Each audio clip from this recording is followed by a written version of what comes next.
Olá, está no ar o programa Direito e Globalização. Você pode nos assistir pelos canais 9 da NET, 186 da Vivo TV e também pelo site tvaberta.tv.br.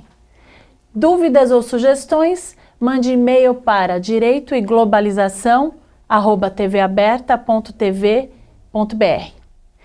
O nosso entrevistado de hoje é o Dr. Alexis Couto de Brito, que é presidente da comissão do Seminário Internacional de Ciências Criminais do IBCCRIM, o Instituto Brasileiro de Ciências Criminais. Nós estamos ao vivo, é sempre bom lembrar, e você pode fazer a sua pergunta pelo telefone 3877-0078 ou também pelo site tvaberta.tv.br. O Dr. Alexis, além de presidente da comissão organizadora do Seminário Internacional, é também advogado criminalista, professor universitário, é professor de Direito Penal do Mackenzie, ele é doutor em Direito Penal pela USP e é também vice-presidente do Instituto Brasileiro de Ciências Criminais, o IBCCRIM. Seja muito bem-vindo, Alexis. Obrigado, é um prazer enorme. Eu sei que esse ano, 2017, é um ano comemorativo para o IBCCRIM. É a 23ª edição do Seminário Internacional e, ao mesmo tempo, o IBCCRIM comemora 25 anos de existência. Entre outras novidades, como o Congresso de Pesquisa em Ciências Criminais. Então, para começar o nosso bate-papo, Alexis, eu gostaria que você falasse um pouco para quem nos assiste, os estudantes, os advogados que nunca foram ao Seminário Internacional do IBCCRIM, que, como eu já disse, está na sua 23ª edição. Como é que funciona esse seminário? Qual é o formato desse seminário? A quem é destinado o seminário? E também quero saber dessa novidade do Congresso de Pesquisa em Ciências Criminais. O seminário do IBCCRIM hoje faz parte do calendário dos grandes eventos internacionais da América Latina. É a 23ª edição e anualmente ele agrega em torno de 1.000 pessoas, 1.000 assistentes, mais de 50 palestrantes, então tem um formato muito grande. Eu ouso dizer que é o seminário ou o congresso de direito penal mais importante da América Latina atualmente. Nós recebemos a visita de várias pessoas da América Latina para assistir ao seminário e alguns inclusive vêm da Península Ibérica pelo tamanho e pela qualidade das palestras que são apresentadas. Para quem não conhece o seminário, vale a pena uma entradinha no site do IBCCRIM para checar as edições anteriores e quem sabe aparecer durante o seminário em um dos coffee breaks para conhecer a programação, sentir pessoalmente o clima do seminário que reúne não só os melhores palestrantes que nós temos no Brasil e no estrangeiro, mas também os profissionais mais interessados em direito penal que frequentam o seminário até para se atualizarem e conhecerem outras pessoas. E o Congresso de Pesquisa? O Congresso de Pesquisa era um plano já antigo para que o seminário pudesse ser aproveitado nesse sentido. Como ele congrega muitas pessoas e palestrantes muito importantes, na sua maioria acadêmicos ou professores, a ideia é que nós aproveitássemos para que o seminário também entrasse no calendário de pesquisa científica. Hoje as universidades têm a pesquisa científica como um ponto muito importante e diferencial e o seminário, com esse know-how de 23 anos, poderia contribuir muito para essa pesquisa. Então nós formulamos um modelo de congresso em pesquisas científicas e isso partiu inicialmente de uma conversa e da ideia do professor Marco Aurélio Florencio Filho e que rapidamente foi abraçada pelo Instituto e ano passado, em conversas e elaborações de editais e tudo mais, conseguimos concretizar para que esse ano ele aconteça. Ele tem um formato de um congresso de pesquisas, então as pessoas se candidataram oferecendo resumo dos trabalhos que gostariam de apresentar, esses resumos foram aprovados, nós agora selecionamos os trabalhos que vão ser apresentados, há uma comissão para acompanhar esses trabalhos, há as pessoas interessadas em ouvir o que os outros têm a dizer e isso vai ser feito durante toda uma manhã e debates em torno daquilo que é apresentado. Então aqueles que são envolvidos com pesquisa científica, principalmente alunos e professores de pós-graduação, têm mais um espaço para poder aproveitar e apresentar algum tipo de trabalho, algum tipo de pesquisa científica que elaboraram na sua trajetória acadêmica. É muito interessante, Alexis. Agora, uma coisa que eu gostaria que ficasse mais clara para os nossos telespectadores, eu sei que o Seminário Internacional ele é pago, mas existem alguns espaços gratuitos dentro dessa programação? Existem, além de várias bolsas, né, parciais ou até integrais, que são analisadas por uma comissão, a depender da capacidade econômica do candidato, nós temos também algumas direcionadas como um sistema de cotas. Então nós temos pelo menos 50 bolsas em um sistema de cotas para negros e pessoas com baixa renda. Então nós, no mínimo 50 pessoas, nós colocamos gratuitamente para assistir o seminário, além das bolsas que existem nesse sentido. E algumas cortesias em determinados momentos para parceiros ou futuros parceiros. Então algumas pessoas ligadas ao meio jurídico, algumas empresas ou algumas instituições que querem se aproximar do Instituto para uma parceria futura, um patrocínio, até uma atividade conjunta, nós também podemos fornecer algum tipo de cortesia. E, eventualmente, também para grupos de pesquisa, para determinados painéis do seminário, cujo conteúdo seja exatamente o conteúdo daquele específico grupo de pesquisas. Aí 1 ou 2 representantes do grupo de pesquisa pode assistir aquela determinada palestra, porque isso depois vai reverter em um melhor aproveitamento nos trabalhos que eles forem apresentar. Muito bom. E as audiências públicas, elas são abertas? Todo ano o seminário faz pelo menos 2 audiências públicas. Conta um pouco sobre o formato, manhã, tarde, noite. Do seminário. Do seminário, né? O seminário é dividido em 2 grandes blocos. O primeiro bloco da manhã e o bloco da tarde. No bloco da manhã nós temos 2 palestras, né? Uma no primeiro período e uma no segundo período, com os palestrantes mais importantes, internacionais, de mais renome, no Salão Nobre. Então todas as pessoas participam dessas palestras. Depois do almoço, nós temos mais 2 blocos com 3 palestras cada um. Então, na verdade, são painéis com 2 palestrantes em 3 linhas diferentes. Então, quem participa, o participante do seminário, escolhe uma das 3 linhas. E ele tem, então, 6 painéis para escolher, dos quais ele frequenta 2, um às 2 horas e um às 4 horas. As audiências públicas acontecem no período da noite. Então, a partir das 19 horas, 18h30, nós temos audiências públicas, estas abertas ao público em geral. Os painéis e as palestras somente aos participantes que pagam o evento. Agora, as audiências públicas são abertas ao público em geral. Então, qualquer pessoa que estiver passando pelo evento, né, que acontece no Hotel Tivoli, ali na Alameda Santos, pode entrar e discutir o assunto. Esse ano, o nosso assunto principal é o estado atual do sistema carcerário. Então, diante dos fatos que aconteceram no último ano, tristes e graves fatos que aconteceram relacionados ao sistema prisional, nós elegemos esse tema para que a gente possa discutir um pouquinho com os profissionais envolvidos e as pessoas que estudam o tema, para tentar melhorar ou contribuir de alguma forma para a melhoria do sistema.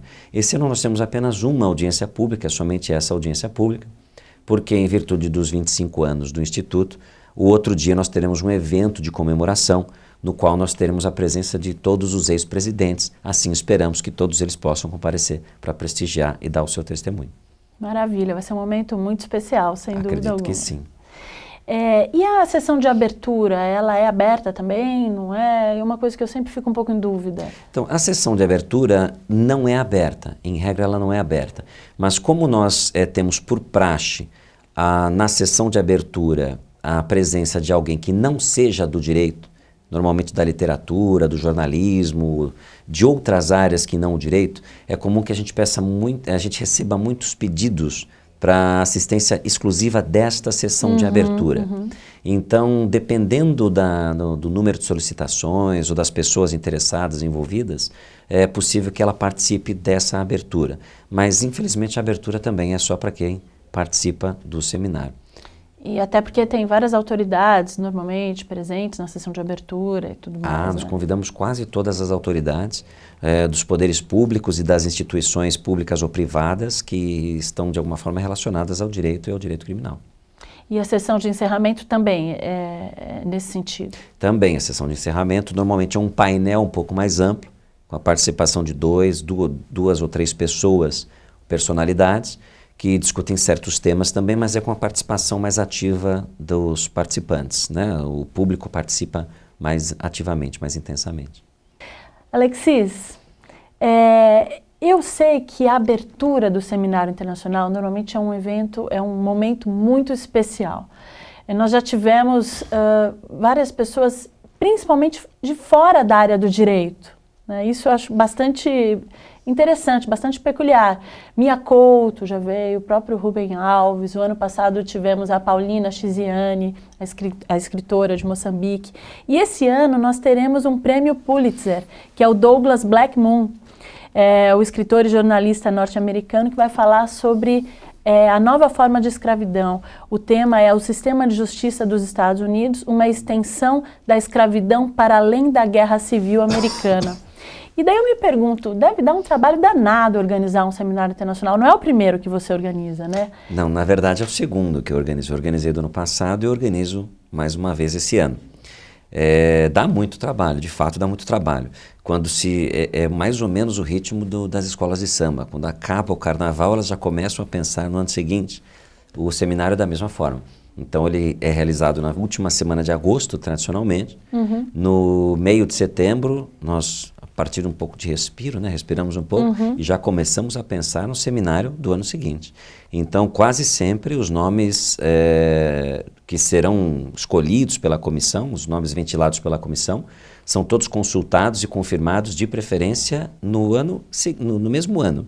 Ou seja, esse ano, até o final do ano, nós esperamos ter confirmados todos os autores, os palestrantes do ano seguinte. Então, normalmente, com uma brevidade muito grande, 6 meses, 8 meses, às vezes, com muita sorte, às vezes um ano, nós conseguimos confirmar os palestrantes. O Douglas Blackmun foi uma gratíssima satisfação, porque, de fato, é um Pulitzer e nós sabemos qual é a importância de um Pulitzer. A obra dele, coincidentemente, interessa ao nosso tema, interessa ao IBCCRIM, as finalidades do IBCCRIM. Ele trabalha de uma forma mais intensa essa nova escravidão que ele chama e ele traz, né, denuncia o quanto o negro hoje é escravizado não mais pelos moldes tradicionais, mas pela prisão ou pelo encarceramento. Então, eu acredito que vai ser uma palestra muito interessante. Mesmo que não seja do direito, vai ser muito, muito, muito esclarecedor. Muito legal. E a segunda palestra desse primeiro dia, que é o dia 29 de agosto, é de uma espanhola, a doutora Lorena Bachmeier-Winter, não sei como que se fala em espanhol, que é da Universidade Complutense de Madrid. Também ela vai falar sobre justiça penal negociada e coerção. E no período da tarde tem alguns temas bastante atuais.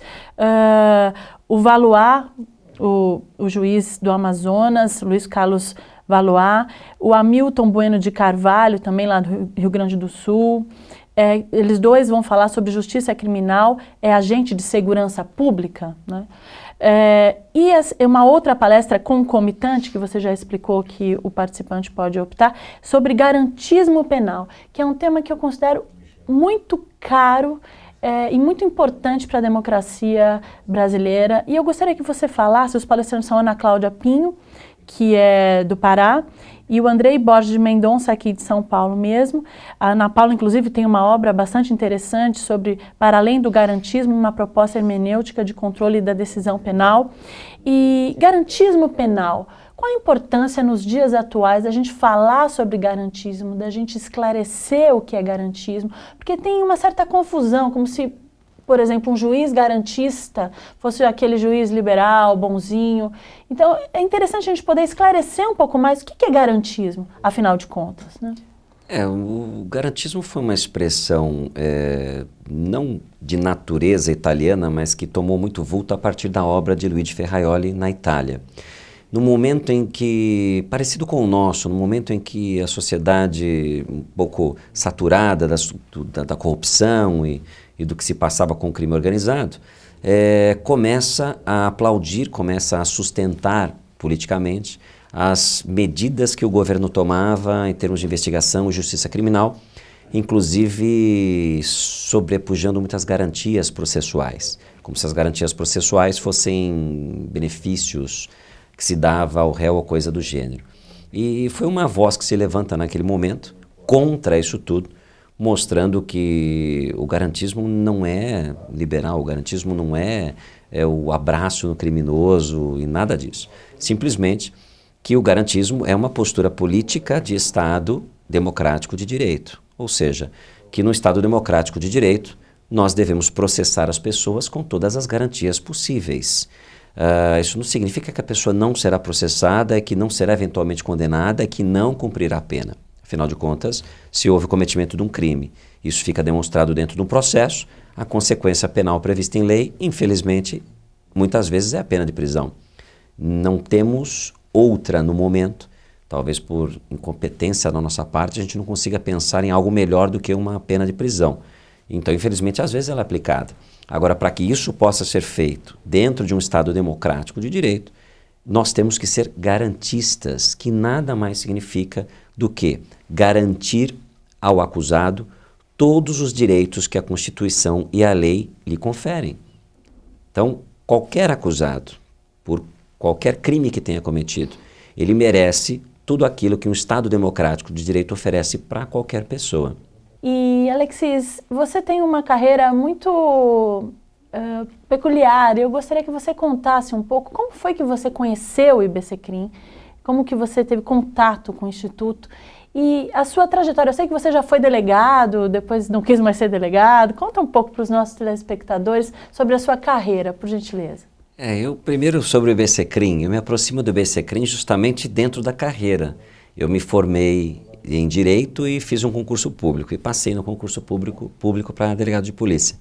E durante a academia de polícia, eu tive aula com 2 delegados que eram membros do Instituto, que era o professor Genofre, que era professor da PUC na ocasião, e o professor Camargo Lima, que era outro professor também, professor também da PUC. Então, os 2 eram participantes do Instituto. E eles, na primeira aula para delegados, naquele curso de formação na academia, mencionaram o IBCCRIM e mostraram, eu acredito que foi o Camargo Lima, mostrou o boletim do IBCCRIM. Olha. E deixou alguns boletins para nós lá. E eu peguei um desses boletins, me interessei muito pelo que estava escrito, vi a qualidade dos textos, e pensei comigo que era algo que deveria me aproximar e tal. E a partir daquele momento, eu tenho certeza que eu me associei, porque eu comecei a receber os boletins. Então, isso foi em meados de 96, 97, foi aí a minha primeira aproximação com o IBCCRIM.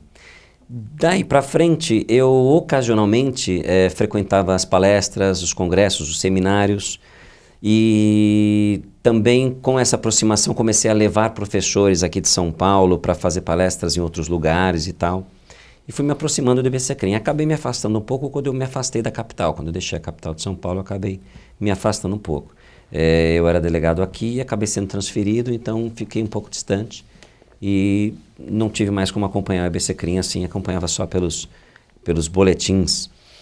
E a outra paixão que eu sempre tive foi a docência. Então eu sempre tive a docência como paixão, como meta. Assim que eu pude, fui fazer o mestrado, fui fazer o doutorado, porque eu tinha essa intenção. E essa carreira que também me agradava muito, acabou me sugando, foi me tomando tempo, foi me tomando a prioridade, a ponto de eu ter sido convidado, ter recebido um convite irrecusável para dirigir uma faculdade, para ser inicialmente professor, mas depois para dirigir uma faculdade, e eu não poderia conciliar, porque eu teria que ficar todos os dias, de segunda a sexta, além das aulas, dirigindo a faculdade. Então eu aproveitei para tirar férias, minha licença prêmio, e depois uma licença sem vencimentos, e tive que optar. Aí eu tive que optar e eu acabei optando pela docência. A advocacia apareceu de repente, apareceu sem querer.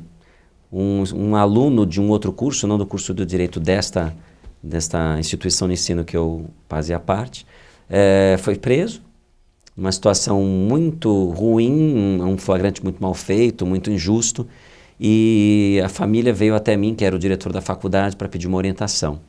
E eu, naquele momento, não era inscrito na ordem, nunca tinha feito o exame de ordem, em parceria com uma professora da universidade, elaborei o pedido de liberdade, que não foi concedido, e depois o habeas corpus, que foi concedido, e participei intensamente do processo como defensor, junto com ela. E, ao final, ele foi absolvido, nós conseguimos a liberdade, depois ele foi absolvido, e a absolvição mantida em segundo grau. Naquele momento eu descobri uma outra paixão, uma outra profissão, que era a advocacia, algo que nunca tinha passado pela minha cabeça. Eu nunca tinha pensado em ser advogado, eu tinha plena convicção que seria delegado de polícia. E aí eu sabia que, naquele momento, eu entendi que eu não voltaria mais para a minha função, para o meu cargo. Então eu acabei entregando o meu pedido de exoneração e fui seguir a docência e a advocacia paralelamente. Hoje, já se vão aí 15 anos dessa decisão, então há 15 anos eu advogo e dou aulas. E isso fez sentido para você, então, naquele momento? Fez muito sentido, fez muito sentido. Eu não tive a proximidade com a advocacia na faculdade, né? No meu Seus curso... professores, o Camargo Lima era delegado Camargo aposentado? Lima era delegado, o Genofre também era delegado, mas eles não foram meus professores, eles foram meus professores na academia de polícia. Na faculdade, meus professores eram juízes, promotores. Acho que eu tive um professor advogado e de direito penal, que me despertou para o direito penal também, mas os professores eram promotores de justiça, principalmente os professores ligados ao direito penal. E o meu pai foi delegado de polícia a vida inteira, hoje aposentado, mas ele era delegado de polícia, então eu cresci numa delegacia praticamente, então eu tinha uma proximidade muito grande, gostava do trabalho dele, tinha uma paixão enorme pelo que fazia e eu compartilhava dessa paixão. Então eu tinha na minha cabeça que eu seria delegado. E quando foi minha surpresa, quando eu, observando uma outra carreira que eu não tive a oportunidade, e hoje eu estimulo todos os alunos a fazerem estágios, não só num lugar, para que ele fique em vários lugares, que ele passe por várias carreiras, porque talvez se eu tivesse estagiado na faculdade, num escritório de advocacia, eu talvez nem tivesse prestado concurso para delegado, talvez eu tivesse naquele momento já me apaixonado e seguido a carreira. Essa é uma dica preciosa para os estudantes que nos assistem, fazer estágios pequenos em vários lugares, porque às vezes o estudante acha que tem que fazer um estágio longo durante toda a faculdade, mas eu pessoalmente tive essa experiência parecida com a sua. Eu estagiei mais ou menos 3, 4 meses em vários lugares diferentes, isso foi muito enriquecedor e traz muita clareza a respeito da nossa vocação. Desperta a vocação, exatamente. E eu gostaria que você falasse um pouco também, antes da gente retomar a questão do Seminário Internacional para fechar, sobre a sua experiência internacional, justamente. Eu sei que você foi para a Espanha também se aprimorar, para a Alemanha. Conta um pouco isso para os estudantes que nos assistem, ou até para os profissionais que queiram se aprimorar em outros países, em direito penal, direito processual penal e criminologia. Os tempos são outros, né? Hoje, quanto mais conhecimento, melhor. Então é uma corrida pelo conhecimento e eu acho que todo profissional tem que ir atrás, né? Não só nós advogados, mas juízes, promotores, defensores, delegados. Eu acho que todos têm que se aprimorar. A gama de conhecimento é muito grande, então a faculdade já não comporta tudo isso. Então especialização, lato sensu, mestrado, doutorado, ainda que não queira dar aula, eu acho que o mestrado é mais do que uma qualificação docente. Hoje em dia os temas debatidos são muito importantes. E além dessa especialização interna, a experiência externa é muito enriquecedora. Então, há muito tempo atrás eu fui para a Espanha, fui para a Alemanha, como você disse, já fui para Portugal também. E é muito interessante para que a gente tenha a primeira perspectiva deles com relação a eles e a perspectiva deles com relação a nós aqui. Essa troca de conhecimento é muito importante, porque nós importamos algumas soluções, e as soluções da Alemanha, de Portugal e da Espanha não são as soluções para o Brasil. Então, mas é importante que a gente vá até lá, aprenda com o que eles já aprenderam, os erros que eles cometeram, e adapte para a nossa realidade aqui. A simples importação de um instituto não tem demonstrado ser uma boa solução, né? A exemplo do que a gente tem visto com um mecanismo moderno de atuação como a delação premiada, que tem sido diretamente importado no sistema anglo-saxão, que nada se assemelha, ou muito pouco se assemelha com o nosso, e as consequências que nós estamos vendo agora. No primeiro momento parecia algo mágico e muito bom, e agora nós estamos vendo qual o prejuízo que ele traz para um processo penal democrático. Então, eu aconselho muito para que se procure primeiro cursos pequenos de 1 mês, depois cursos maiores de 6 meses, ou mestrados, doutorados, pós-doutorados lá fora, para que, de alguma forma, essa experiência agregue alguma coisa para a nossa realidade aqui. Eu acho que eles já viveram mais, têm mais tempo de democracia, têm mais tempo de academia, então isso não pode ser desprezado. Isso tem que ser aproveitado e trazido. Legal.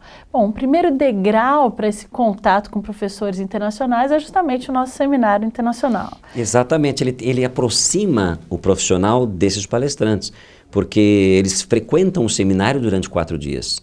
Então, antes da palestra, depois da palestra, no coffee break, ou durante a palestra de outra pessoa que ele vai assistir, ele está sempre por ali. Então, os profissionais ficam uns 4 dias. Então, você pode encontrar o Silva Sanches no coffee break, ou encontrar o Douglas Blackmon no coffee break, e se aproximar, trocar contato, trocar experiência. Isso é muito enriquecedor. Claro. Bom, o Seminário Internacional do IBCCRIM, ele ocorrerá do dia 29 de agosto até o dia 1º de setembro, aqui no Hotel Tivoli Mofarrege, na Alameda Santos, pertinho do metrô Trianon MASP, da Avenida Paulista, linha verde do metrô.